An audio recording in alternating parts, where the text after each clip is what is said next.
in the Senate of the United States a resolution to establish a select committee of the Senate to conduct an investigation and study of the extent, if any, to which illegal, improper, or unethical activities were engaged in by any persons acting individually or in combination with others in the presidential election of 1972, or any campaign, canvass, or other activity related to it. NPAC brings you Washington, November 6th. Tonight, unabridged videotape coverage of today's hearings by the Senate Select Committee on Presidential Campaign Activities. Here is NPAC correspondent Jim Lehrer. Good evening. This was Republican Day before the Senate Watergate Committee. Sitting in this witness chair, two 1972 California Nixon campaign workers, a Kentucky congressman, and a Boston police official told stories which were aimed at showing that the Nixon campaign was a victim as well as a perpetrator of dirty tricks. The committee generated its biggest news of the day, however, in a closed executive session this morning. The senators informally bought a compromise of a Senator Weiker's suggestion that the committee attempt to arrange a meeting with President Nixon. Peter Kay will have more on that in a moment. And outside this committee room, per usual, there were several other Watergate-related developments in Washington today. Senator Edward Gurney, a member of the Watergate Committee, said in a letter to the New Hampshire governor that the committee was a travesty and accused the Democrats of not cooperating with the Republicans. Former Attorney General Elliot Richardson told another Senate committee that a court-appointed special Watergate prosecutor would be unconstitutional. Judge John Sirica, still holding hearings on how and why two presidential tapes don't exist, ordered that the president's personal secretary, Rosemary Woods, be called to testify. At the White House, Mr. Nixon was reported preparing for a national television address on the energy crisis, and there was speculation that the speech might also touch on his current Watergate-related problems. And it's to the White House that the Watergate Committee wants to go to talk to the president. Peter Kay has a report on that. Peter? Today's executive session of the committee lasted for an hour and a half. It was held in Senator Sam Ervin's office. The meeting was attended by every member of the committee except Senator Edward Gurney of Florida. Much of the discussion centered around a new plan to get the president to meet privately with members of the committee, a plan first suggested by Connecticut Republican Lowell Weicker. What the committee did today was to instruct Chief Counsel Sam Dash and Minority Counsel Fred Thompson to meet with White House counsels Fred Bazard and Leonard Garment in an attempt to work out the meeting. Later, Senator Ervin explained the committee's intentions to reporters. Senator Weicker advocated the committee making some attempt to obtain a statement from President Nixon on the matters the committee is authorized to investigate. The committee took no official action on this, but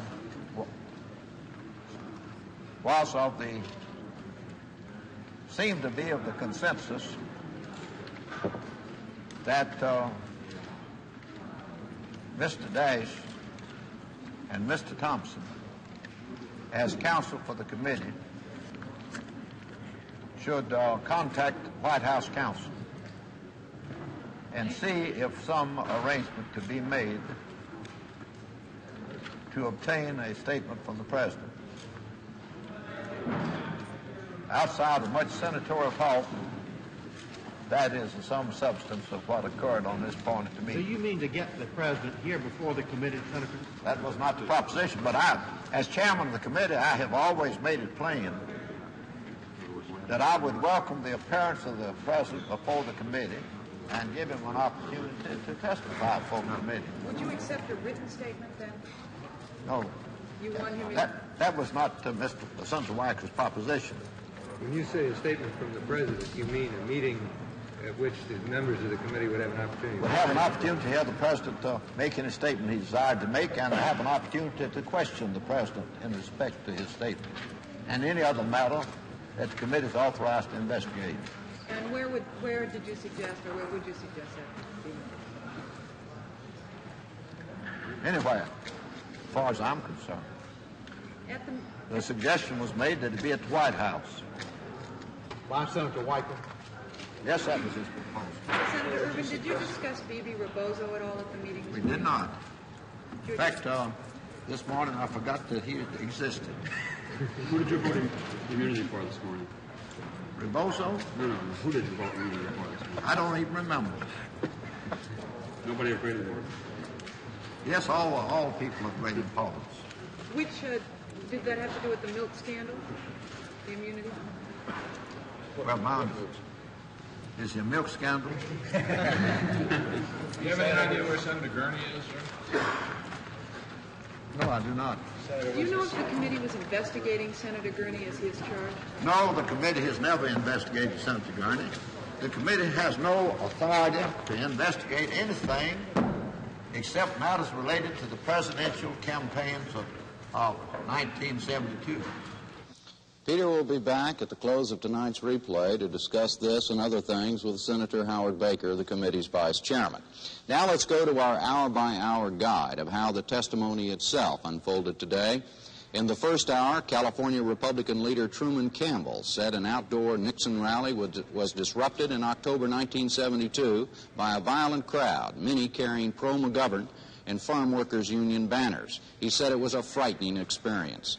In the second hour, another Nixon worker in California, Michael Heller, charged that scurrilous anti-Nixon material was distributed by McGovern workers in the Jewish community of Los Angeles. One leaflet contained the charge, "Nixon brings ovens to the people instead of the people to the ovens." Paul Brinsley, a McGovern campaign leader who authorized mimeographing the document, then admitted he was guilty of bad judgment, among other things. In the third hour, GOP Congressman Tim Lee Carter of Kentucky told of being called a murderer and then assaulted by demonstrators in front of a Miami Beach hotel during the Republican National Convention.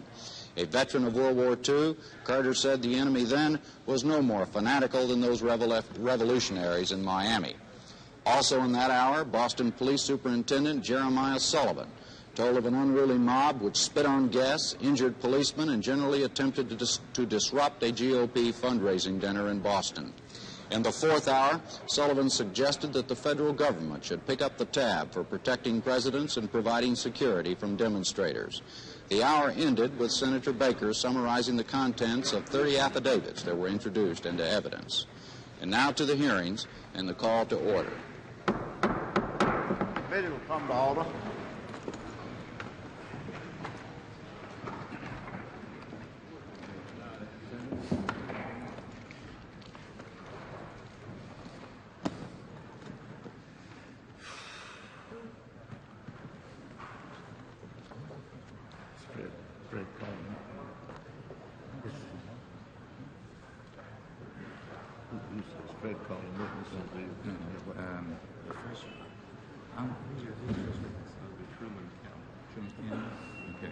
I'll just give his name and I'm going to spread the question. Yeah, okay. Counsel will call the first witness. Mr. Truman Campbell.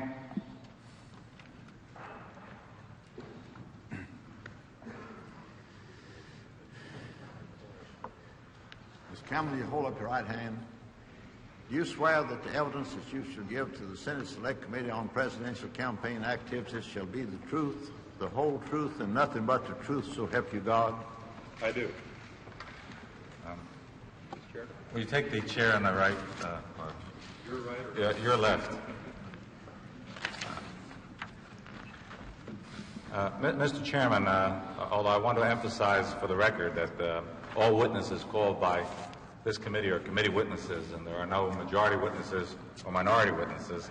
Mr. Campbell has been interviewed extensively by Mr. Thompson and his staff, and I therefore would like to waive my opening questioning and ask that Mr. Thompson initiate the questioning of Mr. Campbell.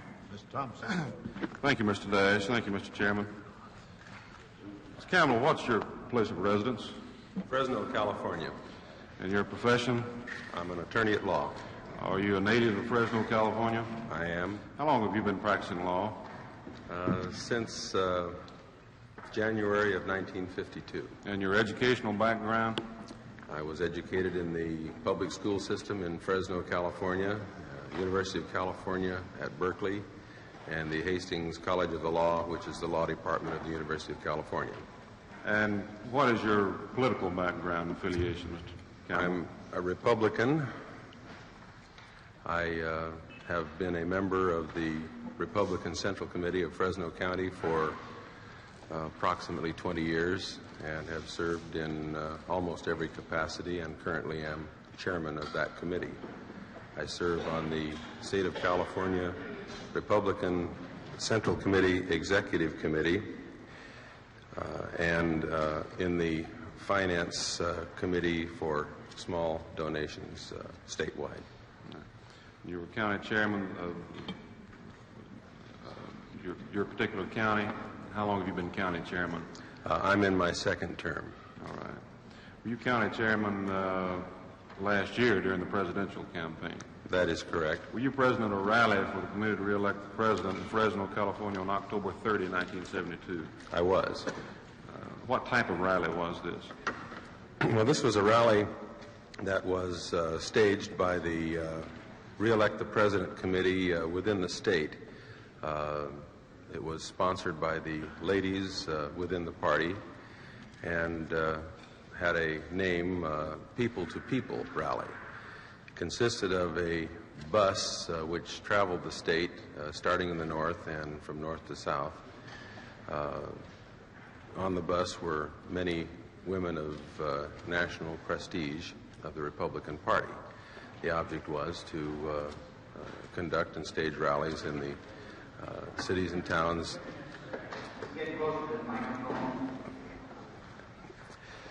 The rallies were to be staged and conducted in the cities and towns in California from Sacramento to the south. And what were your plans on October 30 with regard to this campaign caravan or bus? Well, let me say this. I was not the Re-elect the President chairman for our county. I was the county chairman. Our chairman for the Re-elect the President committee was unable to attend or appear at the rally, and I was asked to pinch hit and be master of ceremonies for the affair. It was to be held in the parking lot of one of our shopping centers, Fig Garden Village Shopping Center in Fresno.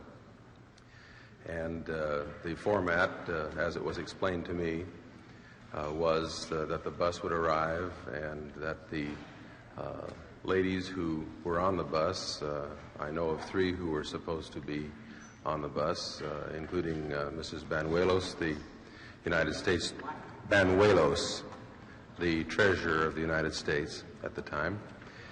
And there were entertainers from Hollywood who were to entertain, and our local candidates were to speak and have an opportunity to present their campaign platforms and programs. So what occurred as the bus arrived, Mr. Campbell?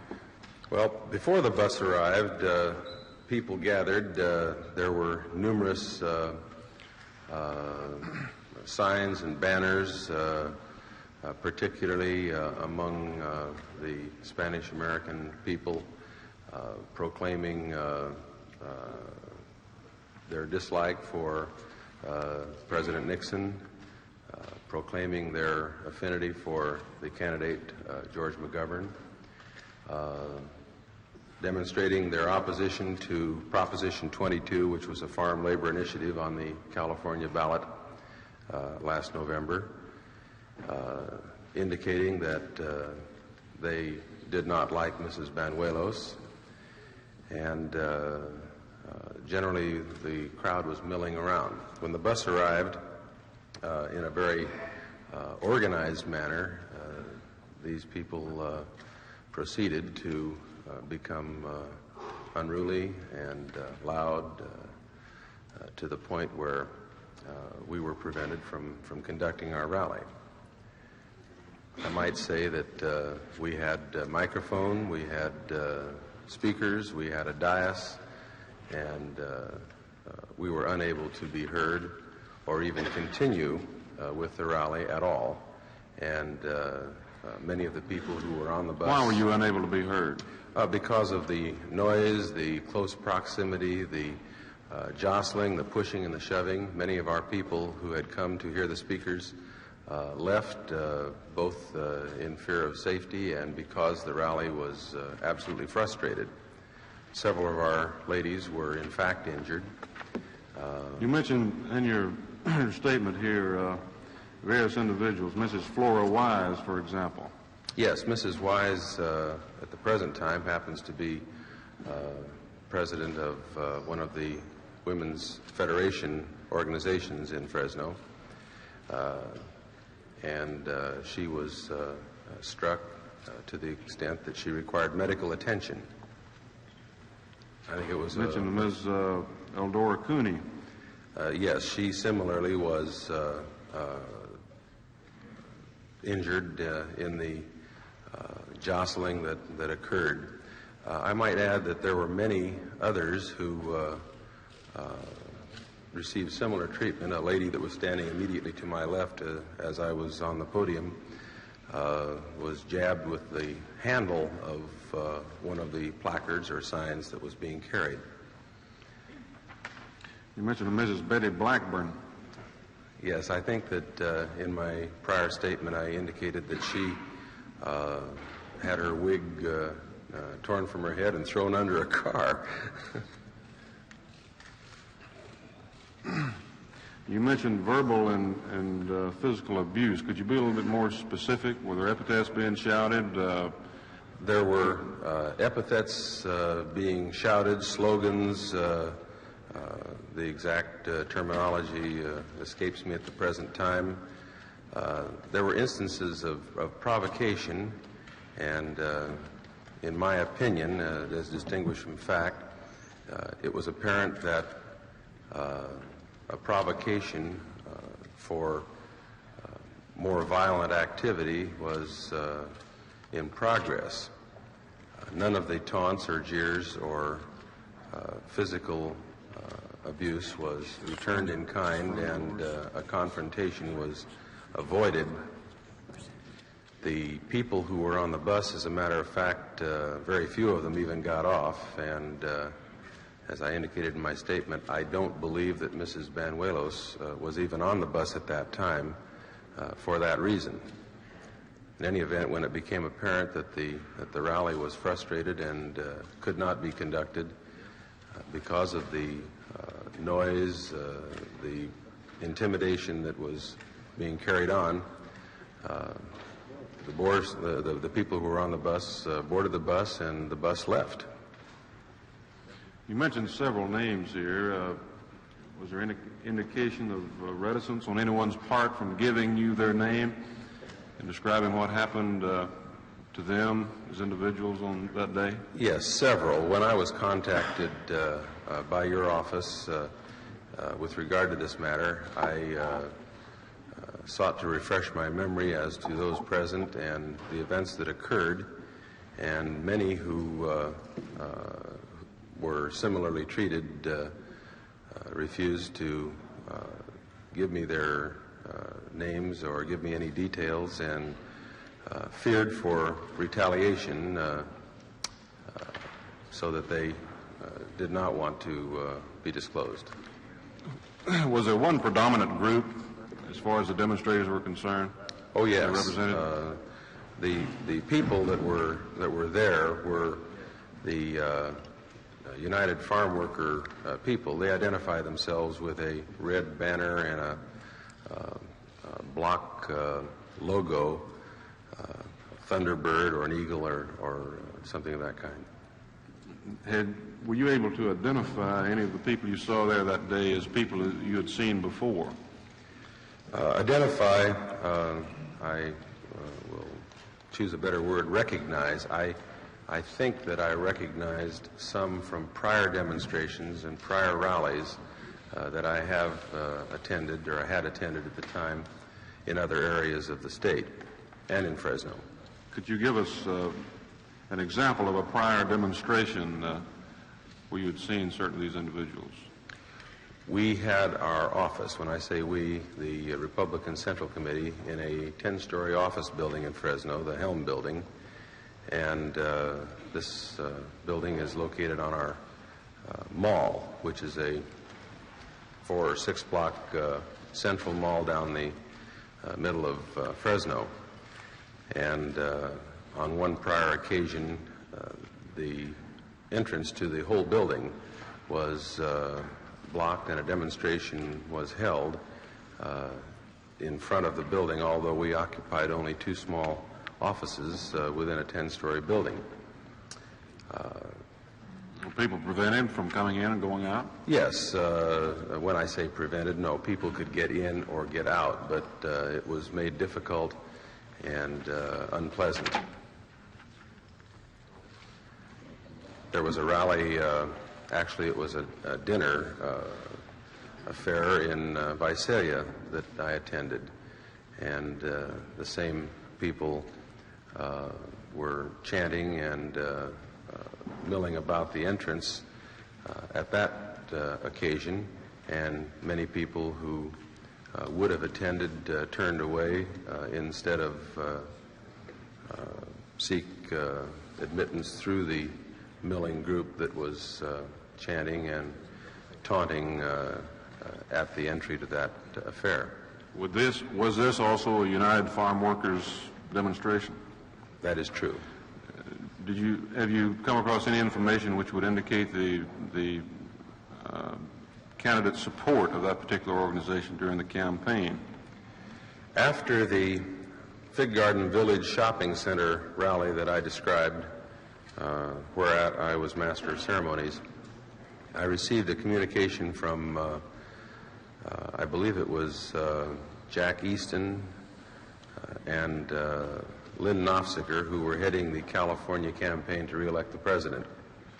And they advised me that they had certain evidence that would support such a statement, to wit, that the United Farm Workers were being supported by the McGovern campaign. They furnished me with certified copies of General Accounting Office records, and to the best of my memory, I seem to have misplaced those particular affidavits, but to the best of my memory, it was approximately $52,000. The money went to an organization called El Pueblo con McGovern, and from that organization to the United Farm Workers as a unit, and to several of the activist members of that organization. Were these based upon official GAO reports? Yes. As I recall, these were the reports filed for July or August of 1972. Again, I'm working from memory.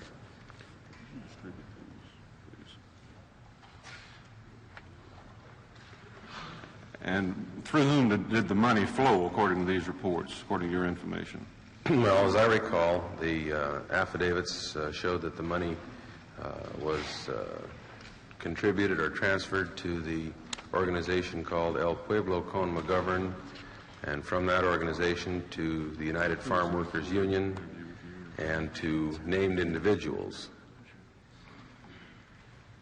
who were members, as I indicated, of the activist group supporting that union. One of which I believe was a Richard Chavez, a relative of Cesar Chavez.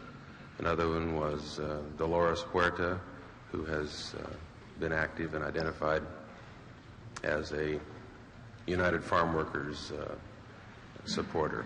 All right.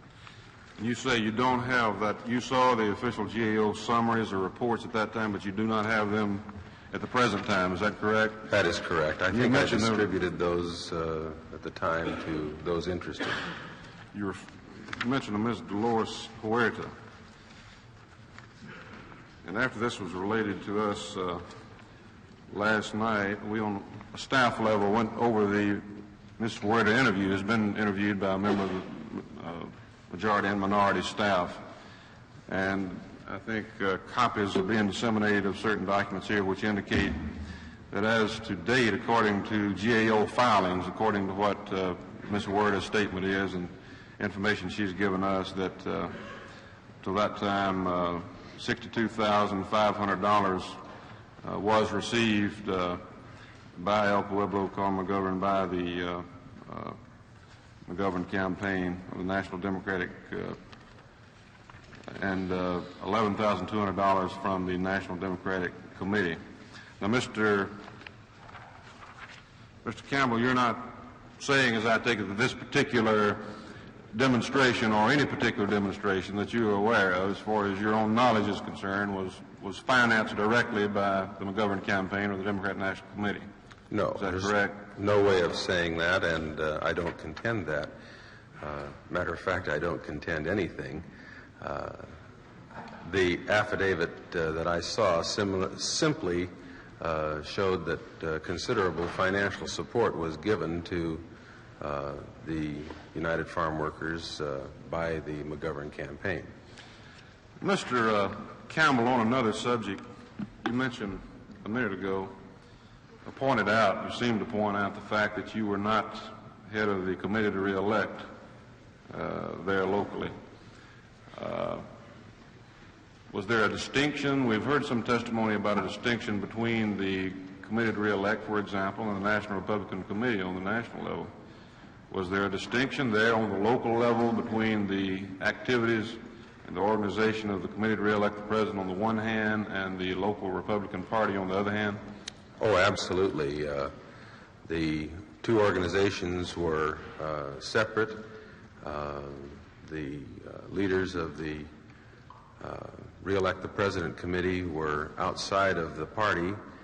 And outside of the party, what do you mean? Were they local people primarily, or people who came in from? The chairman was local, but the people who were moving the campaign along were outsiders, and they were in effect superimposed upon our local party structure, and were an ad hoc committee. We supported their efforts, of course, and furnished much of the legwork to make the campaign successful in Fresno County. And as a matter of fact, we substituted our judgment for theirs toward the end of the campaign, when it appeared that the interests of the party and the interests of the re-elect president committee were at some divergence. Well, could you go into that in a little bit more detail as to what the difference of opinion was over? Well, one of the glaring differences was that the re-elect the president committee had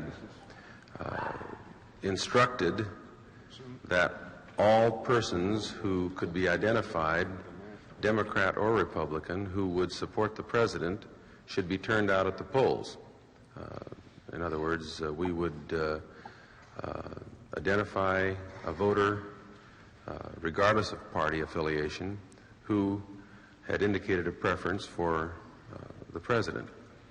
And we determined, when I say we, the official party in our county determined that this was not to the advantage of the Republican Party. Let me give you a little bit of background. We have two assembly districts. We have still two assembly districts after the reapportionment thing in California. But at that time, we had the 32nd, which was approximately a 26% Republican district, and the 33rd, which was somewhere around 30%. And we had two incumbent Republican assemblymen in those two districts. And we thought that it was to their distinct disadvantage for us to encourage people who were of the opposite party, who agreed to vote for the president, to come to the polls, because the history would be that although they supported the president for one reason or another, or were voting negatively with regard to George McGovern, nevertheless they would vote the Democrat Party ticket otherwise. So this was one of the big differences that we had with the Re-elect the President Committee, aside from the normal day-to-day differences that we had by reason of there being an ad hoc and separate organization. Would you say then that they manifested an interest to, on behalf of one candidate, and that was the president, and advocated his interest, regardless of the consequences on a political nature, to the local Republican candidates or any other Republican candidates in the area? That is true. And that was the basis of some difficulty that you had there with the committee to reelect people. That's true. Statewide, my counterparts in other areas indicated similar displeasure. Some of the counties followed the directives of the Reelect the President Committee to the letter, and we're sorry for it afterwards. I believe we lost 11 or 12 assembly seats statewide. Had you ever been involved in other presidential campaigns or have any familiarity with the running of a local operation in a presidential campaign? Yes, I have been active in Republican campaigns since 1952. How did this... Excuse me, go ahead. That's all right. I've been active in each of the presidential campaigns since that time.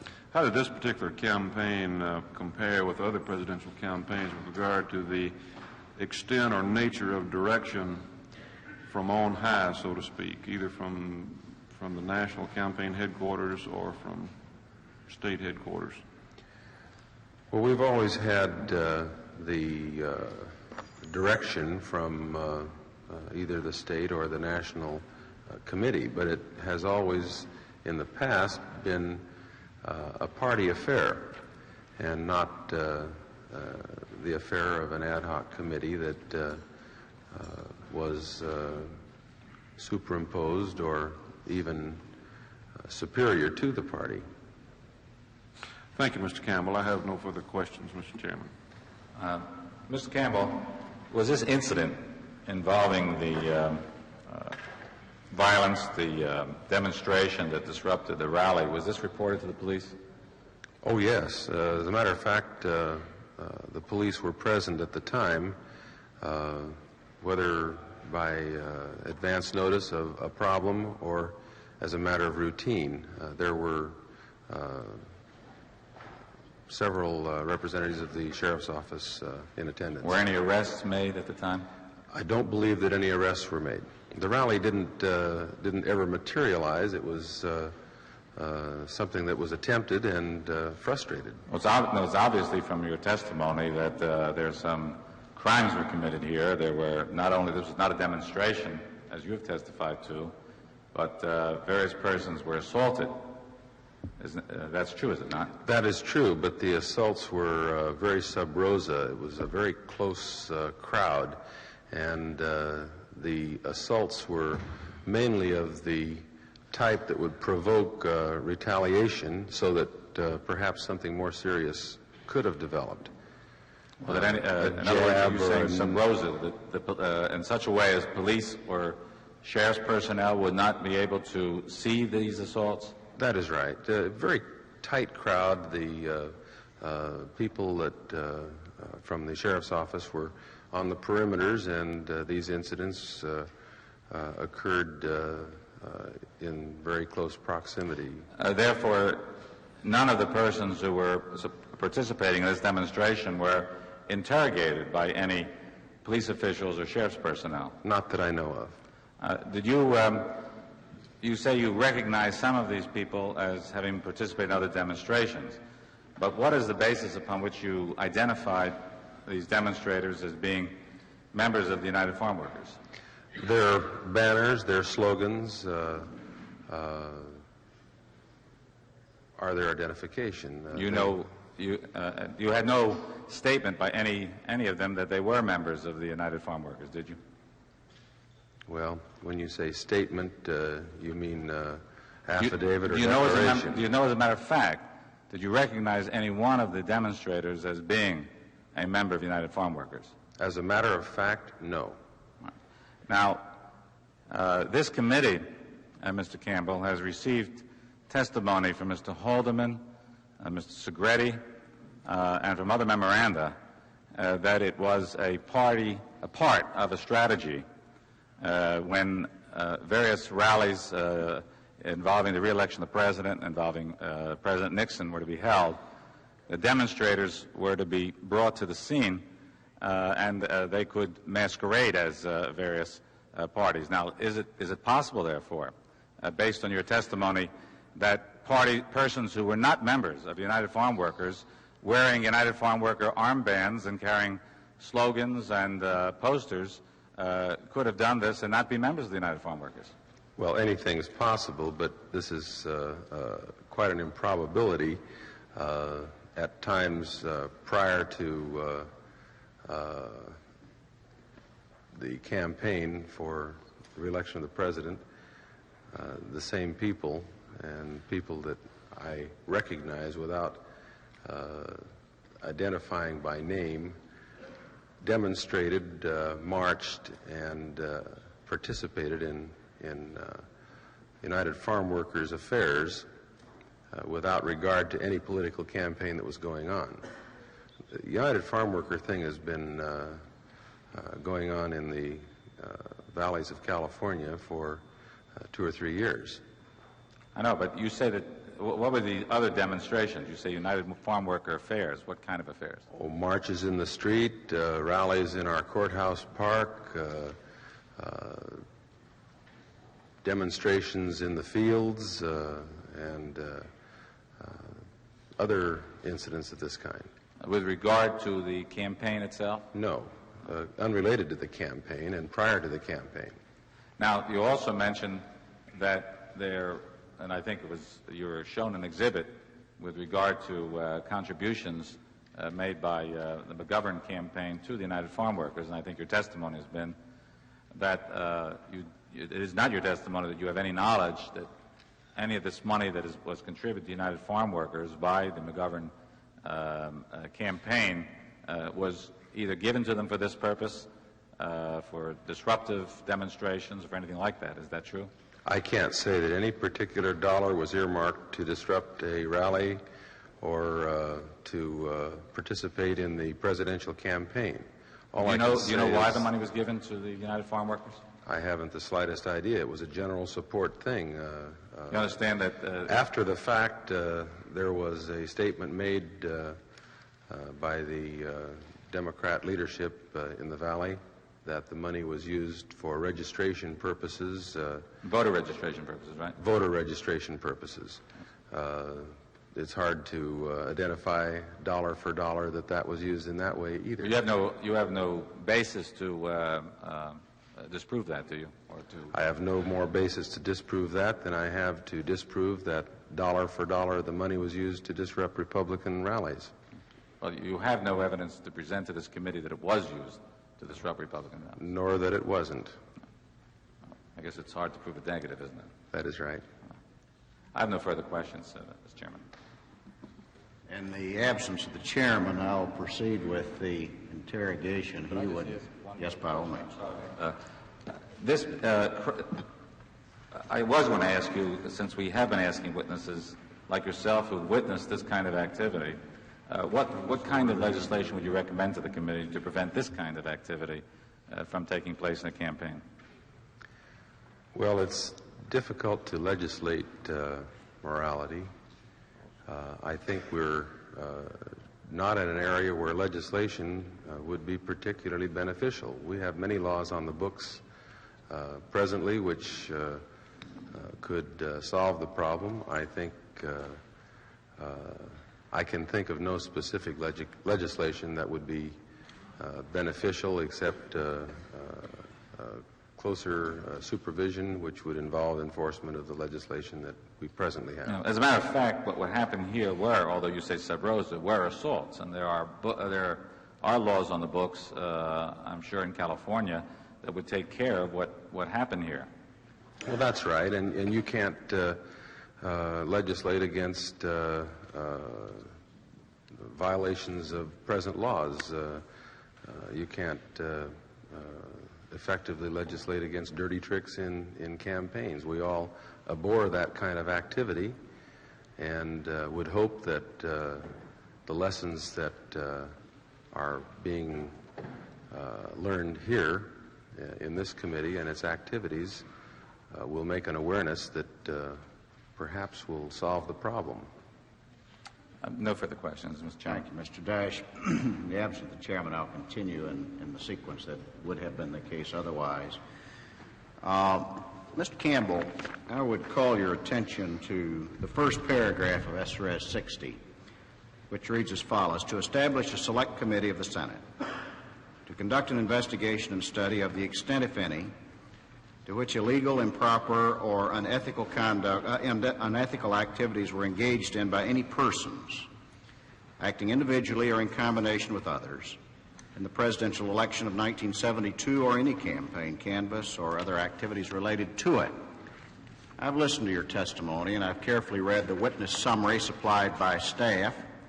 And it's my understanding of your testimony that on the occasion in question during the campaign of 1962, that a person-to-person bus, so-called, with a number of Republican ladies campaigning on behalf of the president, was approached by an unruly crowd and certain physical violence were done to those women.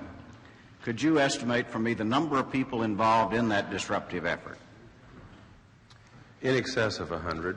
Could you tell me who they were in terms of their affinity or relationship to the Republican or Democratic organizations in that campaign? I can say that they were carrying, when I say they, not everyone, but they were variously carrying United Farm Workers banners and flags. If I could interrupt you, Mr. Campbell, I understood that from your testimony, but the point I'm reaching for is this. I gather from your examination by Mr. Thompson, Mr. Dash, that you have no first-hand knowledge of whether they were employed by or encouraged by any political organization. The substance of your information is that they were there and they were, in fact, disrupting a legitimate campaign activity. Is that correct? That is a fact. Now, that's why I read the first paragraph of SRS 60 to you. I think it's important, as you point out, to understand that you can't legislate that someone will not violate the law. But a purpose and function of this committee is to identify those aberrations in political conduct, those undesirable aspects of political conduct that have no place in the scheme of politics in America, regardless of who did it, Republicans or Democrats. And what I want to establish is that you're testifying that 100 or so people did, in fact, disrupt and physically abuse a number of women who were campaigning for a Republican candidate. Is that the burden of your testimony? That is correct. And as I understand your interview, Mrs. Wise had her hair pulled and was struck by a fist in her back, for which she received medical attention. Mrs. Cooney was struck on the top of her head with a sign. Mrs. Carter was pushed and shoved, and Mrs. Blackburn had her wig pulled off and thrown under a car. Is that what happened? That is right. Did that have a deterrent effect on the political enthusiasm of these ladies? Certainly did. What happened? I mean, what did they do? Did they go ahead and make their speech or shake hands with the crowd? Did they get back in the bus? Did they disperse? What did happen? All right. I, as I indicated, was the master of ceremonies for the event with microphones and amplifiers and speakers. We could not be heard above the chanting and the jeering and the carrying on. Was it a chanting in unison? Sometimes chanting. Well, what I'm driving at, was it an sometimes organized disruption? Yes, it was an organized disruption. And did it effectively prevent you and others from speaking on behalf of the president on that occasion? Very effectively. And then did it constitute a disruption of the campaign? Absolutely. Did it in fact prevent you from exercising your right of free speech and the ladies there on political matters? Absolutely. And the missing ingredient, of course, is you don't know who organized them or who was responsible, if anyone, for their activity. That is correct. But you do know it was an effective device. Very effective. Now, was it a frightening sort of thing? Frightening for many of the people that were there. Many of them didn't get off the bus, as a matter of fact.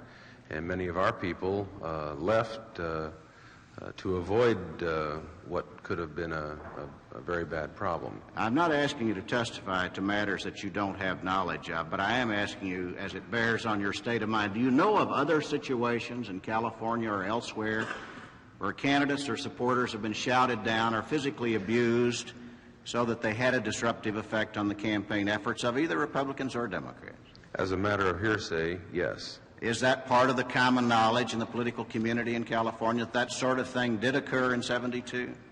Yes. Now, what I'm driving for here, Mr. Campbell, is whether or not that pattern of conduct and activity, that is, the jeering, the chanting, the shouting down, the physical abuse of a busload of ladies, has that, in fact, had a discernible impact on the political conduct of your organization or your compatriots in California? Has it had a deterrent effect, or do you know? Has it had a deterrent effect on the willingness of people, of women, to be involved in politics? Well, that's yet to be seen. You see, this rally occurred about 5 or 6 days before the election, and there were no more after that. You think you can get these same ladies back again on that bus? I would doubt it very much. Yeah.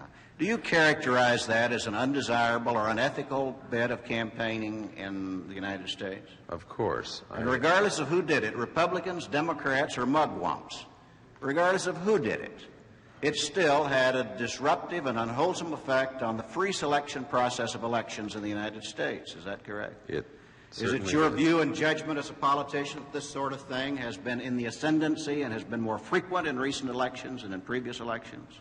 Yes. Would you consider it an appropriate inquiry of this committee to decide not only how we can legislate against such disruptions, but how we can identify such disruptions and provide a deterrent force to their occurring in future elections by anyone, organized or disorganized?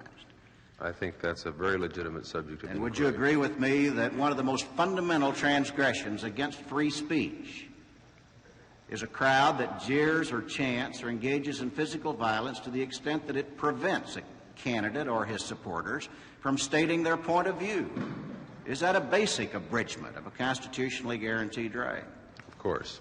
Do you have any suggestions about how we deter that in the future? As a matter of fact, I don't. I think that we have laws within the several states that could be utilized to prevent such things, but there again, you have free speech on both sides, and it's difficult to legislate morality. Just as it is perfectly legal and constitutionally protected to gather in a public place, even in huge numbers, and to demonstrate your demands or dissent in demonstrations, just as it is appropriate and constitutional to do that, so is it not also appropriate and constitutional for anyone to express singly his demands or dissent from the stump in a campaign without fear that the police, an unruly mob, your opposition, or anyone else will stop you from making your views known?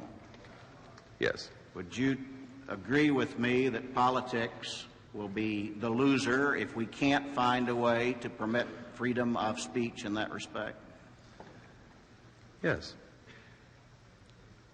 Mr. Campbell, I want to make sure that we are entirely fair in what we're trying to say, so I reiterate my interpretation of your testimony.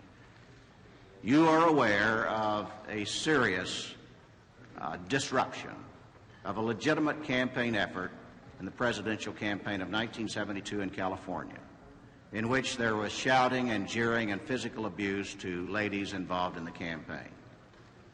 You are not aware of who organized it, but you are aware that it was effective and it did in fact stop that campaign effort and prevent the expression of points of view, and that you believe that there are indirect indications vis-a-vis the signs, the identification, and the financing that would point to other organizations, but you claim no first-hand knowledge in that respect. And finally, that you conclude that that sort of conduct is destructive to the political process and ought to be stopped either by legislation or by the deterrent effect of identification. That's a fair summary. Thank you very much.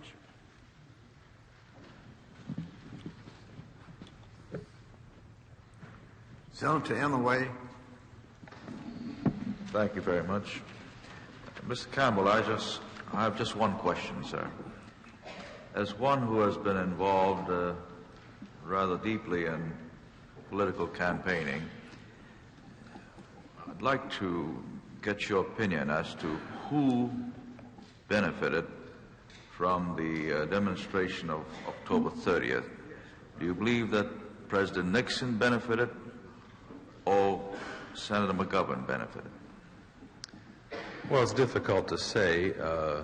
Frankly, I think that the president was going to be reelected generally and in my county specifically, regardless of what happened at the Fig Garden Village rally. We elected the president by a good majority in the county. So what happened at the rally was not going to be determinative of the result. Whether it helped or hurt the party, there's a backlash to this kind of thing. I think maybe this is what you're getting at, and certainly there was that. Nevertheless, for whatever good the people-to-people rally was designed to accomplish, campaign-wise, it did not. It was completely frustrated and it didn't come off. Now, the side effect, regardless of the Re-elect the President campaign, was that the local candidates were prevented from speaking. Now, in Fresno, we had at the time 2 Republican assemblymen, but we also have a Democrat congressman and a Democrat state senator who were running at the same time. And these people, particularly the congressional candidate who was present, was prevented from speaking and making her views known, and to what effect her campaign was damaged by this event, no one can say. In truth and in fact, she was prevented from giving her message to the assembled crowd. Thank you very much. Thank you.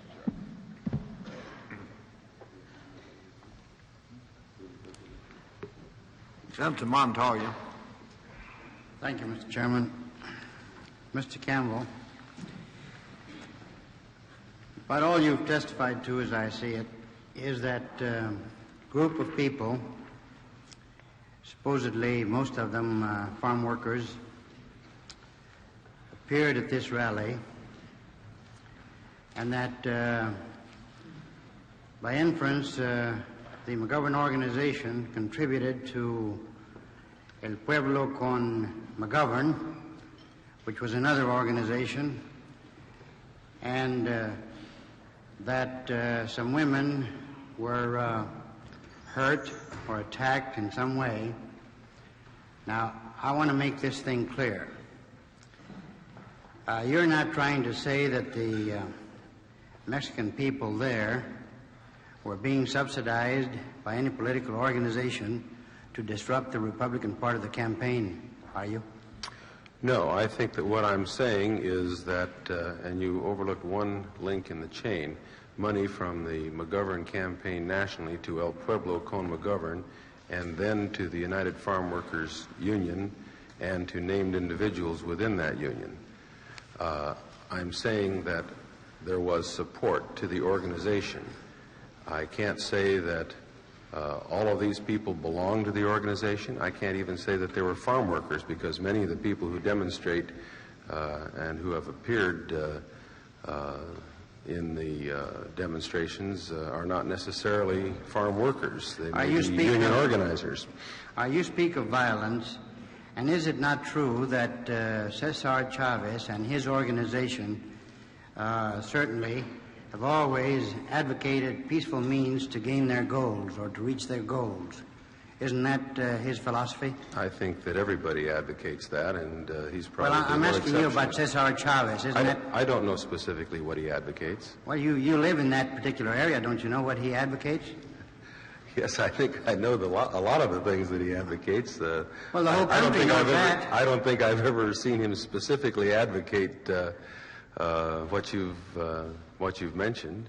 Have you ever seen an organized farm workers strike or picket line and engage in violence under his auspices? Have I seen it? No. Yes. Have I heard about it? Yes. Now, as a matter of fact, there were other demonstrations earlier and prior to the beginning of the campaign against Ms. Bañuelos by some Mexican militants and also against Henry Ramirez, who is the director of the permanent committee, cabinet-level committee for the Spanish-speaking in the San Francisco area. Are you aware of those incidents? Not specifically, no. Any more than you are from reading the newspapers. Are you aware of other incidents on the part of Mexican militants against this particular group? No, I'm not. All right, now,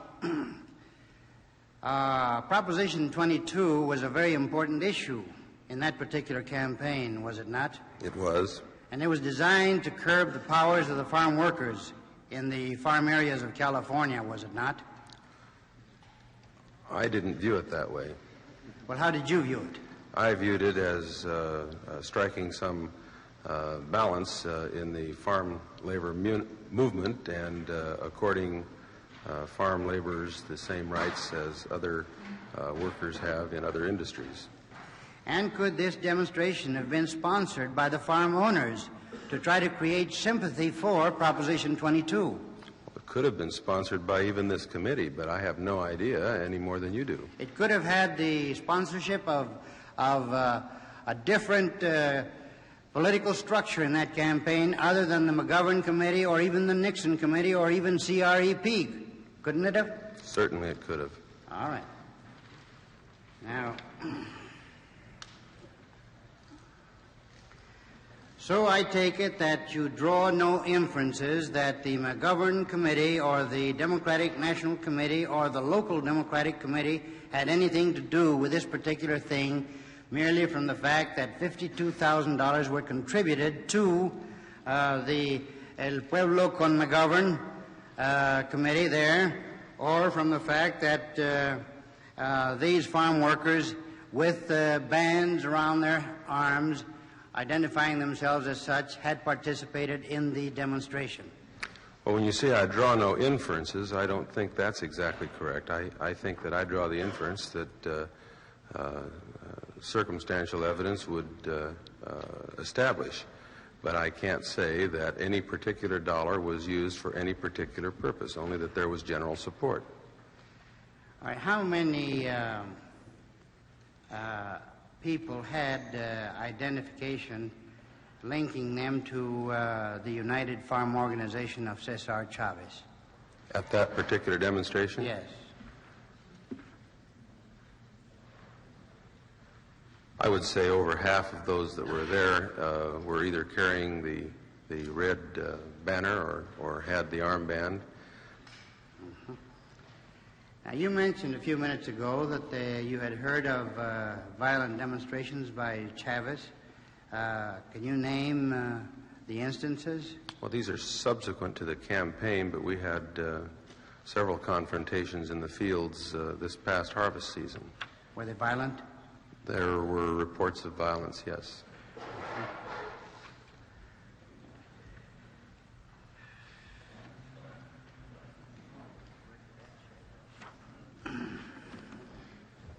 Do you know of any contributions that were made by the committee to re-elect the president to Mexican organizations in California?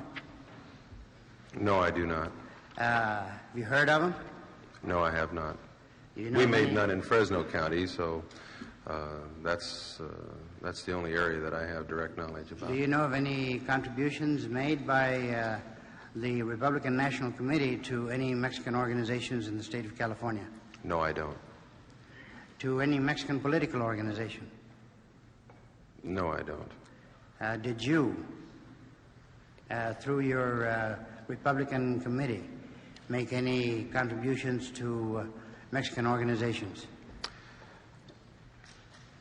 Well, let me put it this way. We have within our Republican Party in Fresno County a Spanish-speaking Republican group, and they have general support from the party. And my secretary on the Central Committee, for example, is a Spanish-American, and she is very active in the Mexican-American activities, political and otherwise.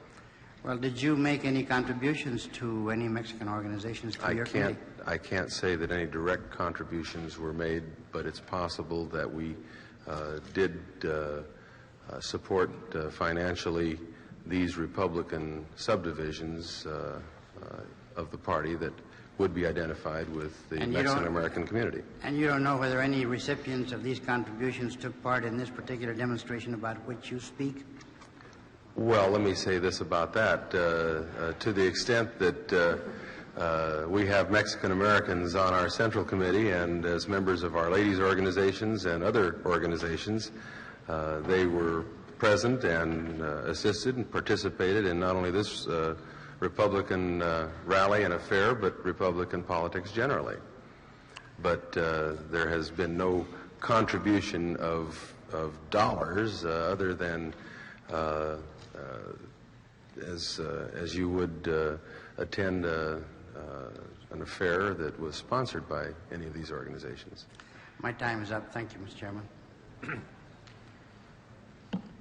Don't you think the fact that the First Amendment gives the Americans the right of freedom of speech contemplates that other Americans will permit them to exercise that right without engaging in disturbances to prevent them from so doing? Yes, sir. Don't you think that when people resort to any tactics to deny any American the right to be heard, that they are demonstrating their lack of understanding of the American system of government, and particularly what the First Amendment was designed to do? That is correct. I may disagree with what you say, but I will defend to the death your right to say it. In other words, the First Amendment contemplates, at least impliedly, that what Voltaire said, I disagree with everything that you say, but I'll defend to the death your right to say it. That is right.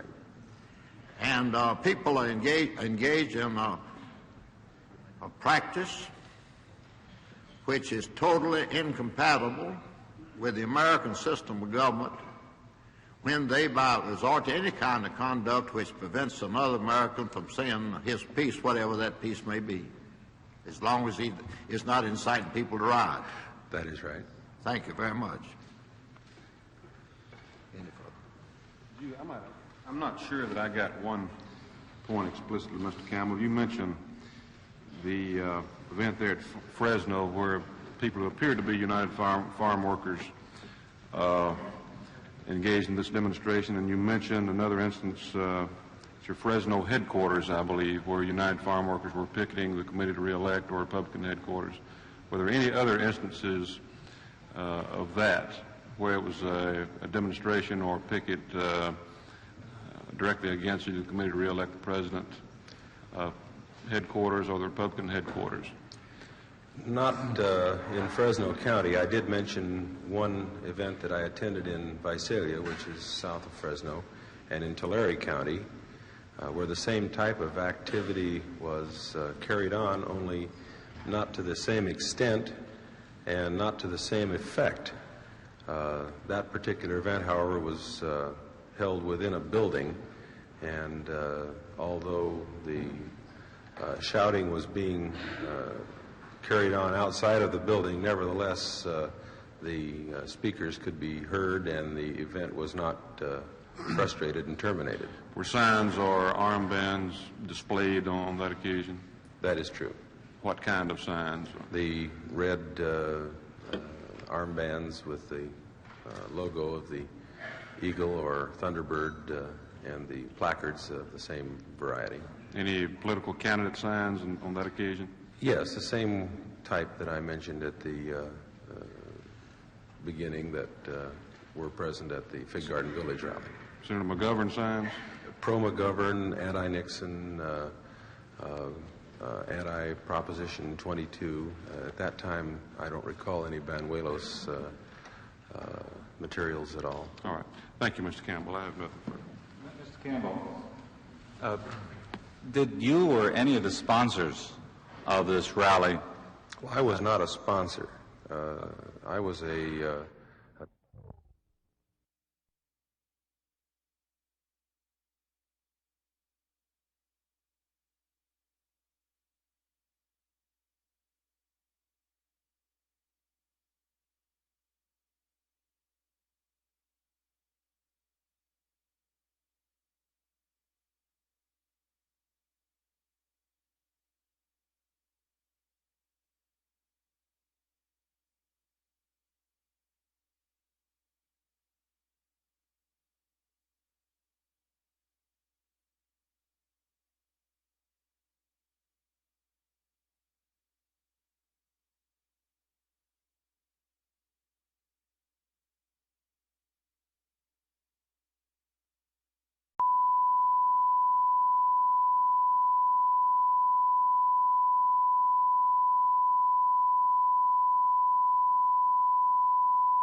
that the 30 affidavits which have been delivered to members of the committee and which will be delivered to the reporter be identified and received in evidence as exhibits to this record. That is without objection, and by the consent of the entire committee, that is so ordered, and they will be appropriately numbered for the purpose of the record by the reporter. Thank you, Mr. Chairman. We have, Mr. Chairman, I might clarify, as the Senator said, the packet which Senator Ervin has before him there, I believe, contains 40 affidavits. I believe Senator Baker has selected 30 of those. If they have all been examined, I would assume that we can make all 40 of them part of the record. I would say they deal with 30 subjects, but there are more than 30 affidavits, so there must be 40, maybe as many as 45. So we'll let them all come in. Well, whatever it is, I want them part of the record, Mr. Chairman. Mr. Chairman, I'd like to say these additional words, if I may. In the course of our investigation, matters have been brought to our attention which reflect on the supporters of both major candidates. Certain other matters have been brought to our attention which indicate that both parties were subjected to improper activities by persons acting individually or in combination with others, although in some instances the perpetrators of these activities are not known. Some of the actions have taken the form of violence against campaign headquarters. Some have taken the form of violent demonstrations, which in some instances prevented others from exercising their constitutional rights to assemble and express their political beliefs. It is not our purpose to imply a connection between these activities and any candidate or campaign worker if the facts do not merit such a conclusion. It seems to me at this point in our proceeding there are two primary considerations. First, to make sure that the investigation is a full one, and that the record is complete with regard to this type of activity, and secondly, that we move as expeditiously as possible. I see no useful purpose in spending several days and calling numerous witnesses who will provide repetitious testimony in this area. Therefore, Mr. Chairman, 5 witnesses have been called today, and with the committee's permission, which has now been granted, I will summarize portions of other evidence that would have taken many days to present through live testimony. The information which I will relate is supported by sworn affidavits which have been placed in the record. The information covers several categories and areas of inquiry. I will begin with information relating to the FBI, an organization which has provided this country with the finest law enforcement agency in the world for many years. We've heard testimony in open hearings as well as statements in the press with regard to the proper function of the FBI, both in the past and at present. During our investigation, information has come to the committee which raises some questions with regard to the FBI and its utilization, both now and in the past. This information has to do with the use of the FBI in ways possibly other than contemplated by statute.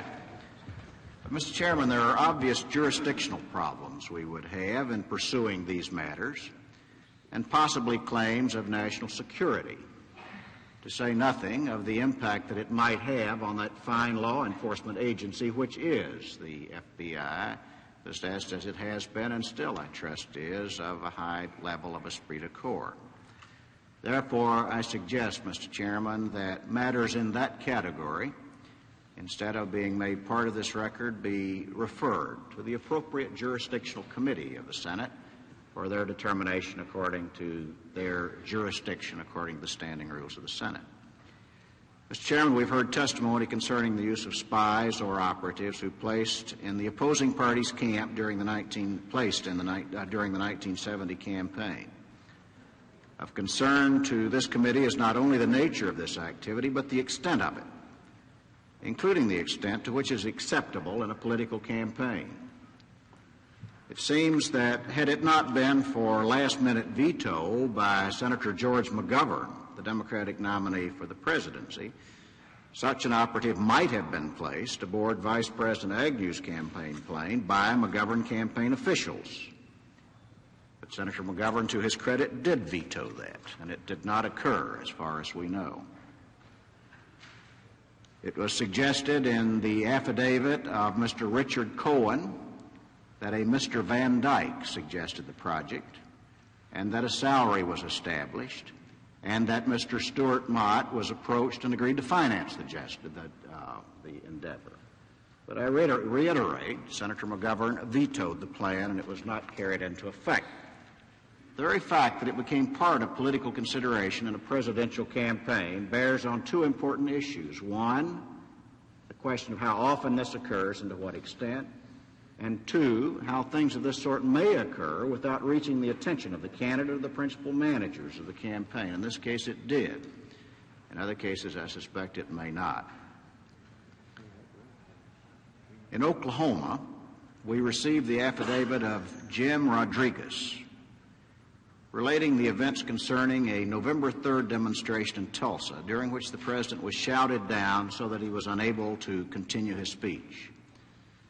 The affidavit relates that the McGovern coordinator, who was the leader of the demonstration, told Rodriguez that he, the McGovern coordinator, had the right to prevent the president from speaking.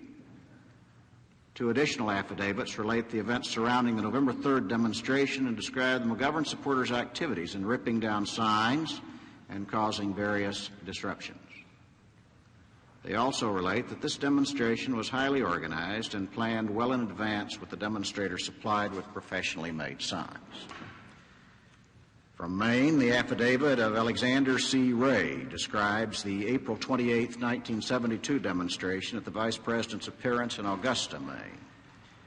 The demonstration featured shouted obscenities, the throwing of plastic bags filled with tomato juice, and the physical attack of the Vice President's automobile, which was described in the press as one of the Vice President's closest calls as far as physical violence is concerned. In New York, 5 or more demonstrations occurred during the presidential campaign. These demonstrations were marked with the throwing of red paint on Nixon volunteers and the dumping of a bag of cockroaches in the Nixon headquarters. In West Virginia, during an October 24th demonstration in Morgantown, the demonstrators attempted to shout down the speech of Tricia Nixon Cox. In Ohio, several demonstrations occurred in Columbus near the Ohio State campus. During one of the demonstrations, a rock was hurled at and struck the back window of Vice President Agnew's car, and guests at the fundraising dinner at which the Vice President spoke were spit upon and subjected to shouted obscenities. According to the affidavit of Miss Tony B. Greenwood, on October 12, 1972, when she was office manager for the Washington office of Democrats for Nixon, 75 to 100 people in the office took over the office and proceeded to tear down the Nixon campaign posters.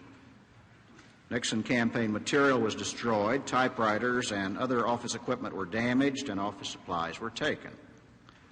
The demonstrators also made a number of long-distance telephone calls charged to those numbers while they were there.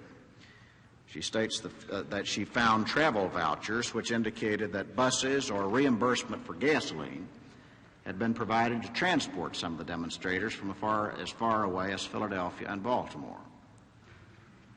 Approximately 6 hours later, most of the demonstrators departed the office, leaving pro-McGovern literature in the headquarters. Metropolitan Police arrested the 20 demonstrators who remained. In Wyoming, the November 2nd speech of Vice President Agnew at Cheyenne was continually interrupted by the demonstrators shouting obscenities and the drowning out of the president's speech by the use of whistles. In Atlanta, 3 affidavits describe a large, organized demonstration that occurred at the president's appearance at the Regency Hyatt House. At this demonstration, the president's plans were disrupted, and he was forced to cancel his plans to make a brief address. The 1972 presidential campaign spawned 2 massive demonstrations in the city of San Francisco. The first occurred on May 12, 1972, outside the St. Francis Hotel, where Governors Reagan and Rockefeller were addressing the Victory 72 meeting of the California Republican Central Committee. This demonstration featured anti-war and anti-Nixon rhetoric, property damage including the burning of a police motorcycle, violent police confrontation, and widespread property damage to local stores, as outlined in the statement of witness Byron James, dated October 9, 1973, and a copy of the May 12, 1972 edition of the San Francisco Examiner, both of which are offered as a part of the presentation today for the record. The second massive San Francisco demonstration took place on the occasion of the President's campaign visit to the Sheraton Palace Hotel on September 27, 1972. Previous testimony before this committee described the Sheraton Palace as being in a state of siege. I would like to introduce into evidence a series of photographs of the September 12th demonstration as identified by Mr. Paul Toland, who furnished the committee the photographs. I might inquire of counsel if they have been included in the packet of material submitted to the committee. We have them all here, and we'll make them available as soon as the presentation is completed, if that's agreeable. Let the record show those photographs will be admitted in evidence and appropriately marked as exhibits by the reporter. Thank you, Mr. Chairman. The photographs speak for themselves and show the Sheraton Palace ringed with a cordon of helmeted police in full riot attire, both on foot and on horseback, with riot sticks drawn and in some instances with shotguns visible. The photographs show a crowd of tremendous proportions and members of the crowd stopping traffic and hurling rocks through the plate glass front of the United California Bank. The September 27, 1972 demonstration was promoted by various leaflets, which are included in the packet, Mr. Chairman, and attached to the affidavit of Mr. Dewey Clower. These leaflets were reportedly disseminated at the McGovern-Berkeley headquarters and urged a protest march on the Sheraton Palace. Mr. Chairman, Mr. Mankiewicz, Senator McGovern's campaign manager, and Mr. Bernhard, Senator Muskie's campaign manager in the 1972 presidential campaign, testified that certain unfair and improper tactics were employed against their campaigns. Some of the perpetrators of these activities were never identified. Falling in that same general category of improper activities carried out in the 1972 presidential campaign were the violent demonstrations and incidents of destruction which were directed against the President's various campaign headquarters throughout the country. While those responsible for these actions also cannot be identified in most instances, we are submitting to the committee sworn affidavits with attached photographs and newspaper articles which accurately describe and portray these acts. We have selected representative events related in these affidavits to discuss here today.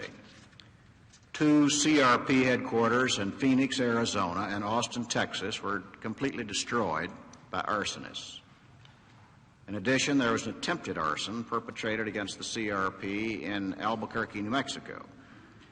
Also in Albuquerque, New Mexico, vulgar anti-Nixon slogans were sprayed across the CRP campaign headquarters with the use of black spray paint. In addition, the persistent disruptions caused the lease to be canceled on the CRP headquarters building, forcing the CRP to move its headquarters in the midst of the campaign. In New Hampshire, the affidavit of Lieutenant Glennon describes the bombing of the Manchester Police Department. One of the would-be bombers was injured in the explosion, and an accomplice was found to be in the possession of a press release which bragged that the group had bombed the Nixon headquarters that same evening. Only the prompt police apprehension of the bombers and the confiscation or destruction of 3 additional sophisticated bombs from their possession prevented them from carrying out their plan with regard to the Nixon headquarters. In addition, 2 perpetrators of the bombing were depicted in the newspaper photographs as being in the forefront of the anti-Nixon demonstrations which occurred at the Manchester CRP headquarters only a few days before the bombing.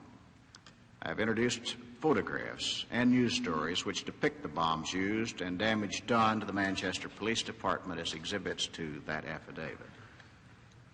In Ohio, the Dayton headquarters suffered 2 break-ins which damaged equipment and records. During the second break-in, McGovern slogans were painted on the walls and windows of the headquarters. The CRP headquarters in Baltimore City, Maryland, twice experienced its plate glass windows being smashed by rocks. On the latter occasion, a funeral sign was hurled in the headquarters through a broken window. Also, "Death to Nixon" was painted onto the marble front of the headquarters building. In Minnesota, an affidavit describes a break-in of the CRP headquarters during which motor oil was poured over boxes containing about 6,000 pieces of mailing literature. Gun and rifle shots smashed through the windows at the CRP headquarters in Springfield, Massachusetts, and Cookstown, Pennsylvania. In Fall River and Springfield, Massachusetts, the respective CRP headquarters were plagued by individuals who broke the windows in the headquarters and pasted the storefront with McGovern stickers. On election night, several young female volunteers were subjected to rock throwing by demonstrators, requiring the police to be called in to disperse the crowd. It should be noted also that on or about September 21, 1972, the office of President Nixon's personal physician, Dr. John C. Lundgren of Long Beach, California, was broken into. We have an affidavit from Dr. Lundgren which states that during this break-in, a locked closet was broken into and the President's files removed from a safe. The President's records were discovered on the office floor outside the closet by Dr. Lundgren on the morning of September 21, 1972. At that time, Dr. Lundgren observed that the President's file had been removed from the manila folder in which it was kept and that the records were no longer in the chronological order in which they were maintained, leading Dr. Lundgren to suspect that the President's records had been tampered with. This crime, Mr. Chairman, remains unsolved at the present time. But I would introduce, and the committee has now received, the affidavit of Dr. Lundgren, along with 3 photographs which are attached to it. These photographs depict the scene discovered by Dr. Lundgren on September 21, 1972, the damage to the closet door and the President's records alongside the folders in which they were normally kept. The overview with regard to violence perpetrated against the CRP is provided by an affidavit of Robert C. Odle, Jr., and he states the following. I, Robert C. Odle, Jr., do hereby swear and depose that I am employed as an executive assistant to the Assistant Secretary for Housing Management at the Department of Housing and Urban Development. I reside at 309 North St. Asaph Street, Alexandria, Virginia. During the 1972 presidential campaign, I held the position of Director of Administration for the Committee for the Re-election of the President. During the campaign, the CRP was greatly concerned for the security of its national headquarters at 1701 and 1730 Pennsylvania Avenue in Washington, D.C. This concern was due to acts of violence and destruction which were both threatened and perpetrated against the headquarters of the CRP throughout the country. In my position as Director of Administration, I often received information regarding these threats and acts of violence and destruction and caused various memoranda to be prepared by me and received by me from other staff members. These memoranda detail the measures which were contemplated and executed by the CRP throughout the country to protect themselves against violence and against demonstrations which might become violent. During the 1972 campaign, the national CRP headquarters on Pennsylvania Avenue was the object of numerous bomb threats. In fact, on at least one occasion, we were forced to evacuate for several hours. The entire headquarters building was evacuated because of the bomb threat. In addition, we received reports almost on a daily basis from CRP headquarters across the country that had received bomb threats directed against their buildings. Moreover, at least one CRP office was completely destroyed by arsonists, and a bomb also exploded in the Alameda County Republican headquarters in Oakland, California, causing considerable damage. These bomb threats and actual bombings caused us intense concern and necessitated the distribution of a memorandum to all our state chairmen recommending procedures to be employed in the event of bomb threats or other destructive or dangerous incidents or threats thereof. I have attached to this affidavit, Mr. Odle continues, a copy of that memorandum dated September 25, 1972. Continuing with the affidavit, another cause of great concern during the 1972 campaign were the numerous demonstrations which occurred throughout the country, including the District of Columbia. During the 1972 campaign, many demonstrations occurred at or near the national CRP headquarters on Pennsylvania Avenue.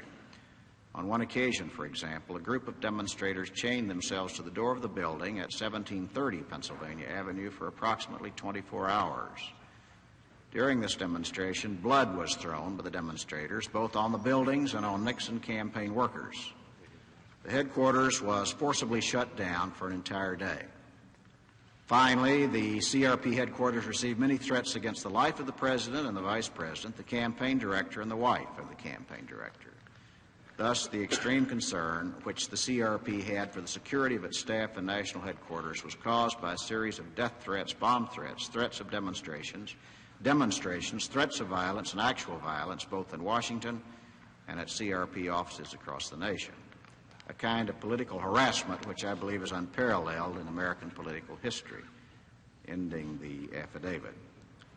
This, Mr. Chairman, brings me to the demonstrations and violence directed at the Republican Party at the Miami Beach Convention.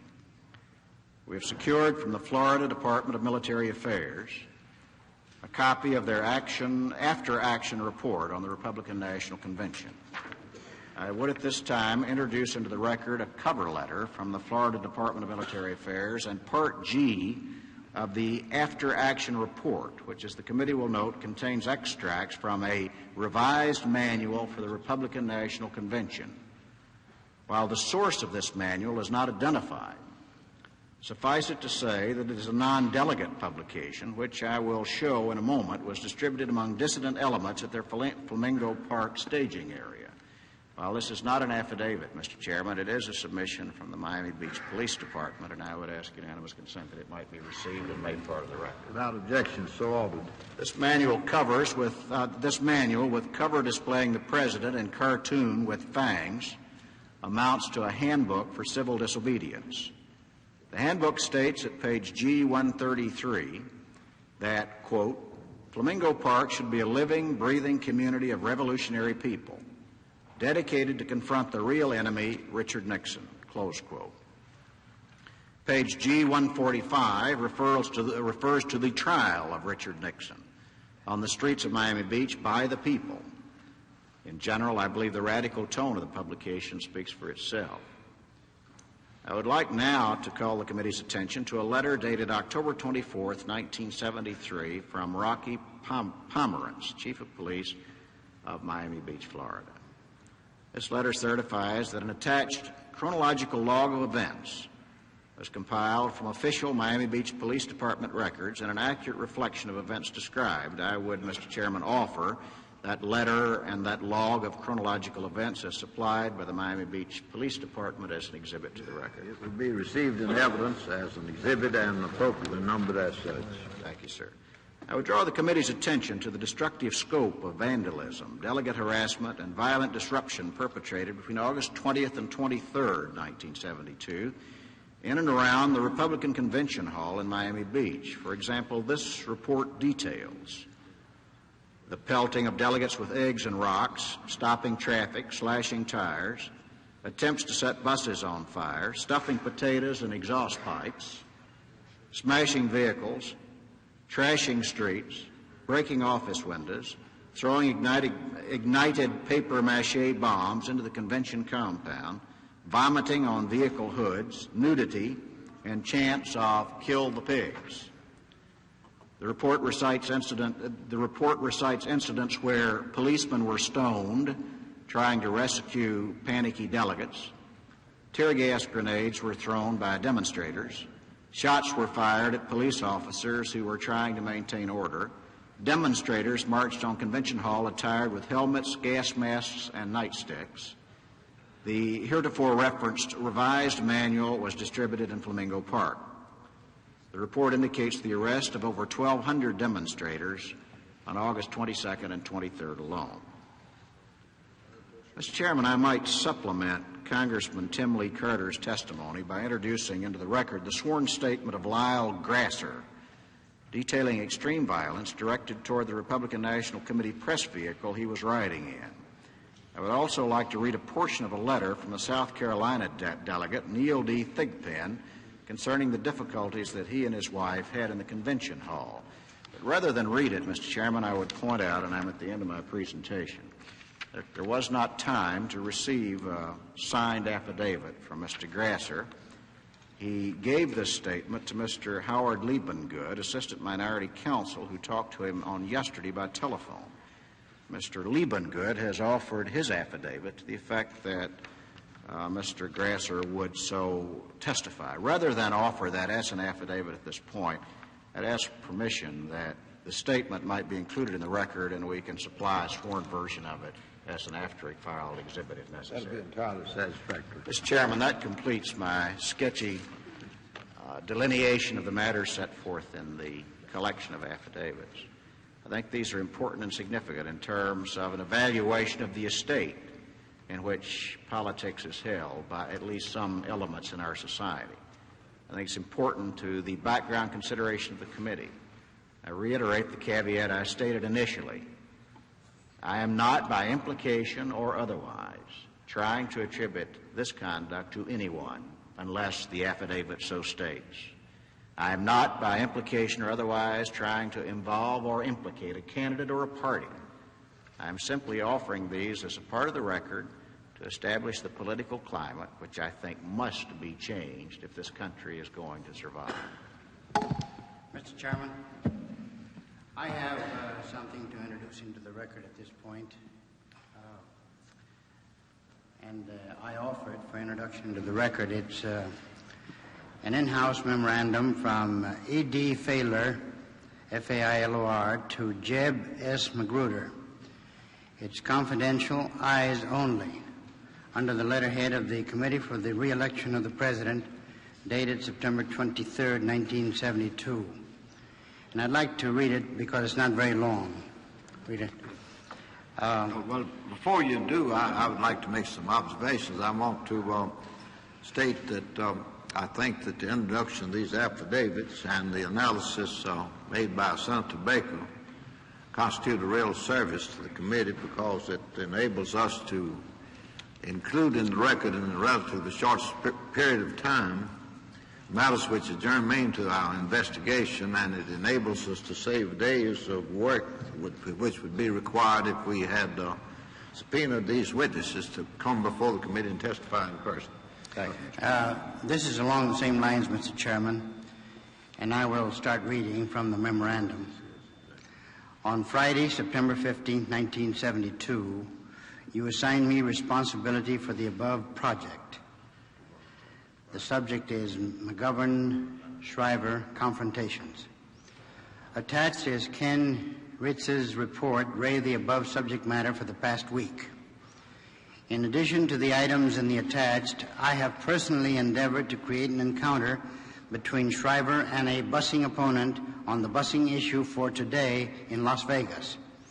Anti-busing people will be used in this encounter, and no Republicans will be surfaced.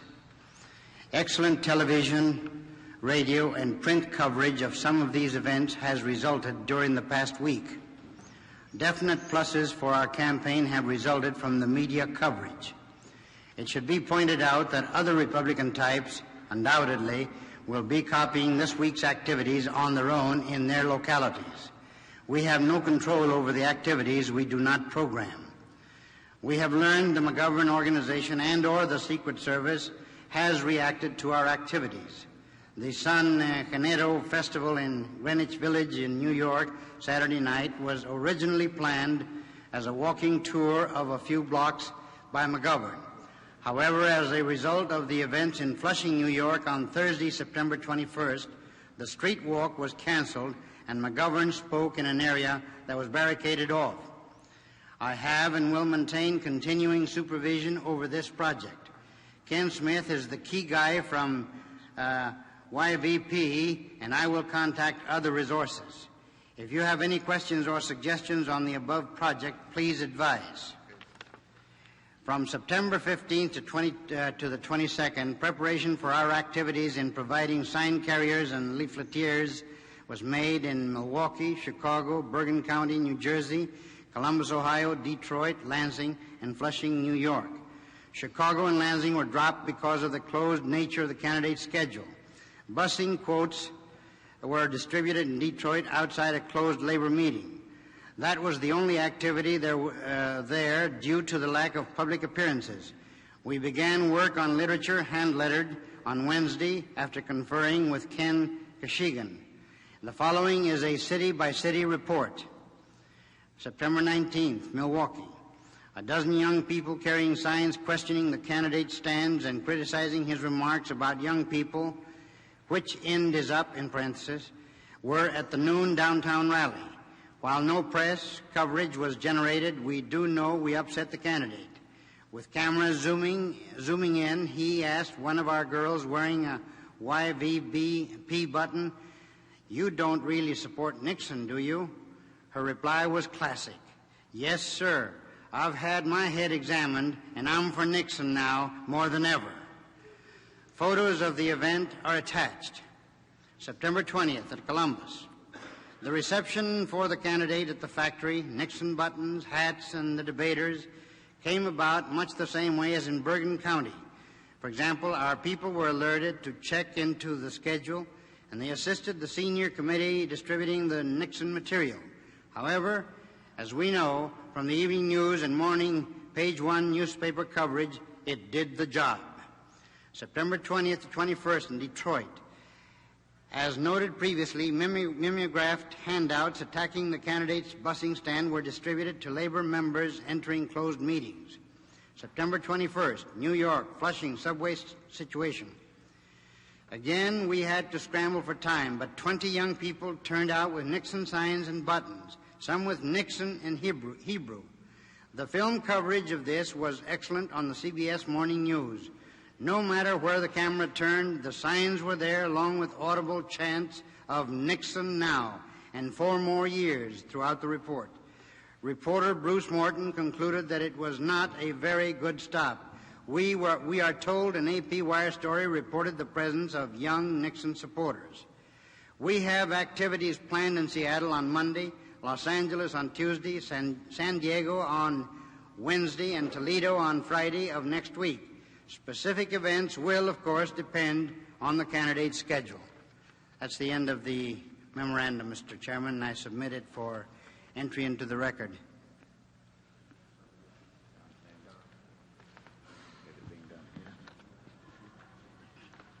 Is anything further from any member of the committee? If not, we'll stand in recess till 10 o'clock in the morning. We need to calm Gurney down a little bit.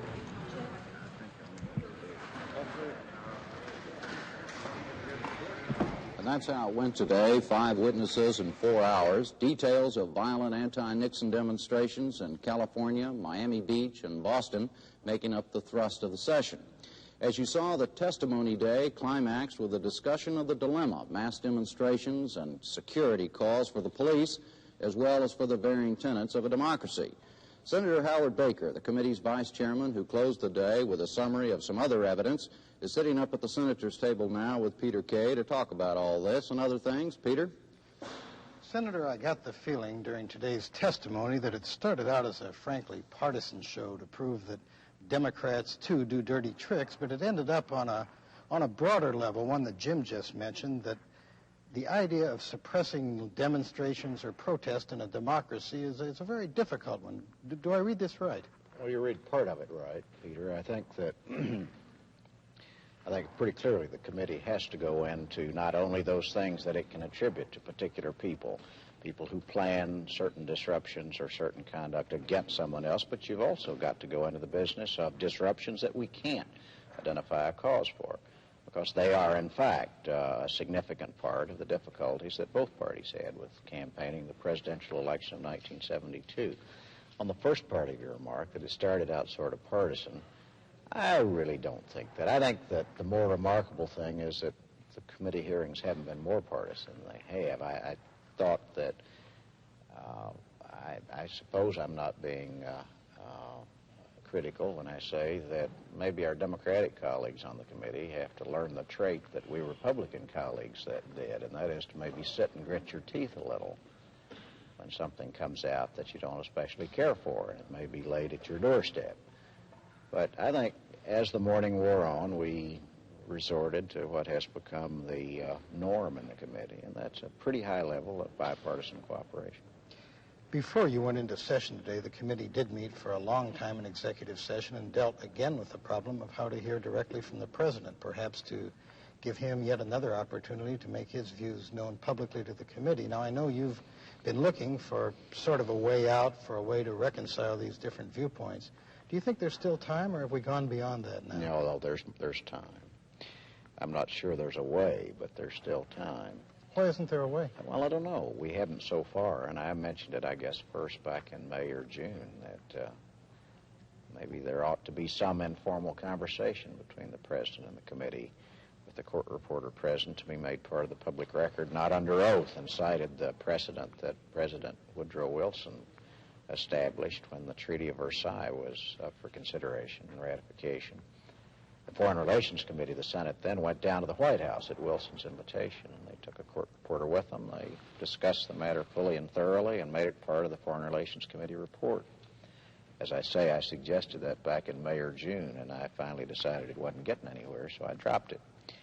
Last week, Senator Weicker, I think very properly, suggested that we find a way to explore that possibility. And I indicated last week, as I've indicated since, that if we can do that, I think it'd be a great thing. But it takes two to agree, and frankly, I don't know whether we can or not. Your own Republican Senate colleagues, from Senator Brooke to Senator Dominic, are calling for resignation, calling for the president to step down. Your own views have been somewhat muted. Do you have any on this subject? I have views, and they've been muted, as you know, Peter, because I've tried to impose a discipline on myself to wait to express my conclusions until the committee finishes its work and files its report. But on that issue, I suppose things are more current than the restraint that I described will permit. No, I don't think the president should resign. I can foresee circumstances where it could be so difficult for him to perform that that might be a possible solution, but not at this point. I don't despair, for instance, of finding some common ground with the White House to eliminate the uncertainties and the great burden of doubt that exists in the public and before the committee. I don't say that it will be resolved or reconciled, but I do say there's still a chance. And, you know, you don't deal lightly with the business of a presidency, and certainly not with talk about resignation. So I do not number myself among those who call for his resignation or impeachment.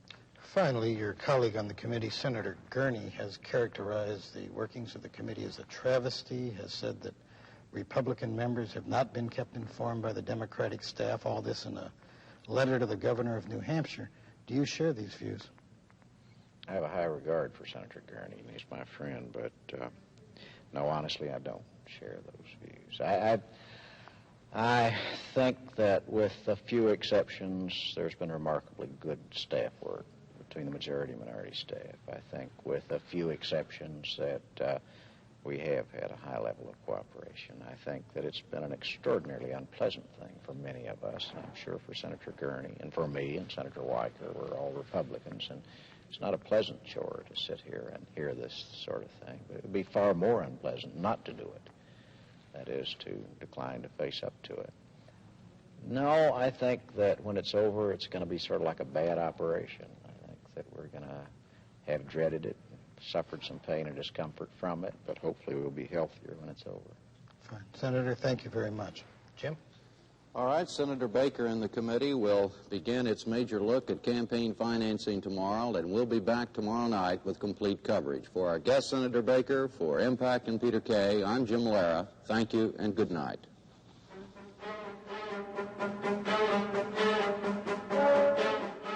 Impact has brought you Washington, November 6th.